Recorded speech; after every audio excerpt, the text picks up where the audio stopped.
فبأي آلاء ربكما تكذبان۔ رسول اکرم صلی اللہ علیہ وآلہ وسلم نے فرمایا کہ جس رات مجھ کو معراج کرائی گئی، میں نے ایسے لوگ دیکھے جن کے ہونٹ آگ کی قینچیوں سے کاٹے جا رہے تھے۔ میں نے دریافت کیا ہے جبرائیل یہ کون ہیں؟ انہوں نے کہا یہ آپ کی امت کے وہ واعظ ہیں، وہ مقرر ہیں جو لوگوں کو بھلائی کا حکم کرتے ہیں اور اپنے آپ کو بھول جاتے ہیں، اور اللہ کی کتاب پڑھتے ہیں لیکن عمل نہیں کرتے۔ اس حدیث کو مشکات شریف نے روایت کیا ہے۔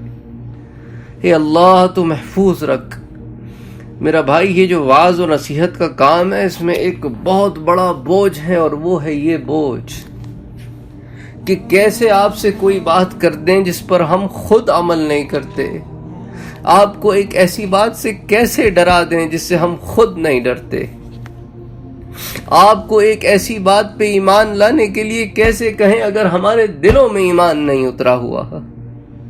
یہ زبانی کلامی جمع خرچ جو ہے نا، یہ عذاب ہو جائے گا، وبال ہو جائے گا۔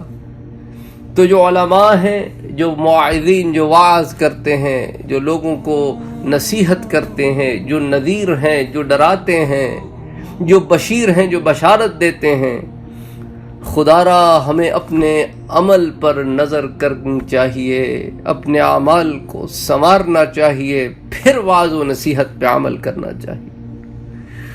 اللہ اکبر، اللہ محفوظ رکھے۔ اسی لیے ایک عرصہ دراز تک، بلکہ آج بھی ڈرتا ہیں جو صحیح معنوں میں علماء ہیں، وہ ڈرتے ہیں۔ اللہ اکبر۔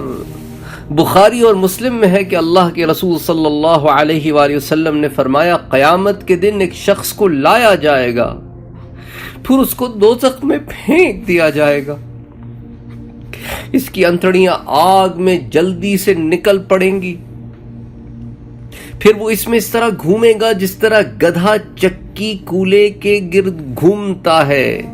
اس کا حال دیکھ کر دوزخی اس کے پاس جمع ہو جائیں گے اور اس سے کہیں گے کہ اے فلاں، تجھے کیا ہوا ہے؟ کیا تو ہم کو بھلائی کا حکم نہ کرتا تھا اور برائی سے نہ روکتا تھا؟ وہ کہے گا کہ ہاں تم کو بھلائی کا حکم کرتا تھا مگر خود نہ کرتا تھا، اور تم کو برائی سے روکتا تھا مگر اس کو خود نہ کرتا تھا۔ اللہ اکبر، اللہ اکبر، اللہ اکبر۔ اے اللہ، تجھ سے ہم یہ درخواست کرتے ہیں، التجا کرتے ہیں باری تعالیٰ کہ ہم تیری دین کی خدمت کر رہے ہیں، تو کام لیتا رہے پر ہمارے عمل برباد نہ ہو جائیں، ہمیں عمل کی توفیق عطا فرما باری تعالیٰ، اور گناہ ہو جائیں تو معافی کی توفیق عطا فرما۔